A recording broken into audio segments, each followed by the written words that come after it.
regularly on the golden altar. So the question is, what's the significance of the golden altar?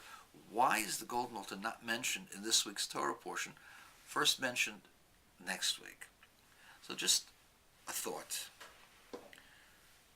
Everyone likes to feel themselves as altruistic. The idea of an altar is to give something up for God and for man.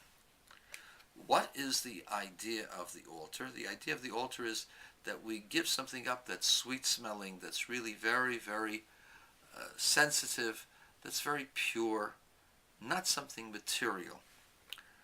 The idea behind it is that a human being must be willing to give away his pleasures for the sake of others, for the sake of God. For example, if you enjoy studying Torah, or you enjoy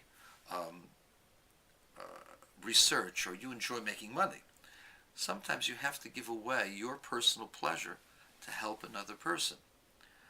And that's what's reflected in the golden altar. The outside altar is more physical. You offer the animals, you offer the meal offerings, you offer the libations. You don't offer the incense.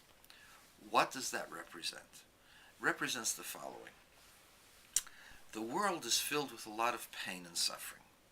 In order to alleviate the pain and suffering, you and I have an obligation of parting with some of our hard-earned money and giving it to other people to help them.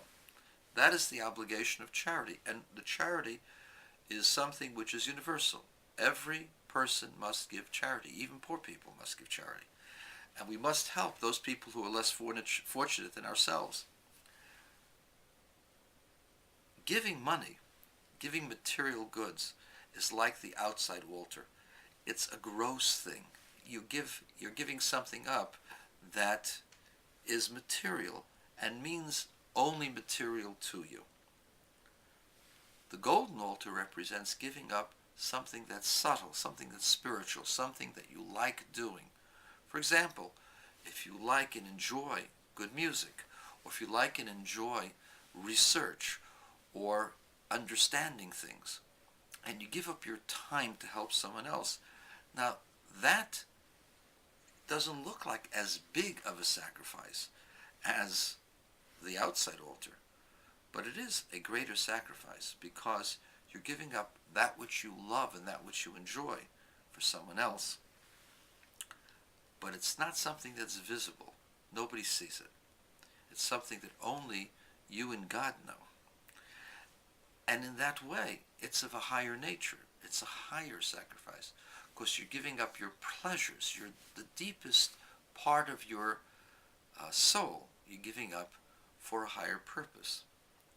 However, if you just give up the things you enjoy without being willing to give up some of your material goods, that's not much of a sacrifice. If you keep all the money for yourself and you say, well, I'll volunteer my time, I'll sit on a committee that will help distribute things to people, it's a sacrifice, but it's not much of a sacrifice.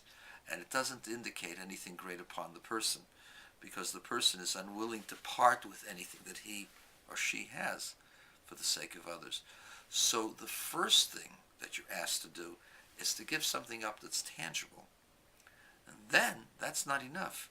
You have to be willing to give up the personal pleasures that you have so that you can give your time and your energies and your efforts to helping other people. That's the golden altar, but it only works if you have the outside altar first. And that's the reason for the division.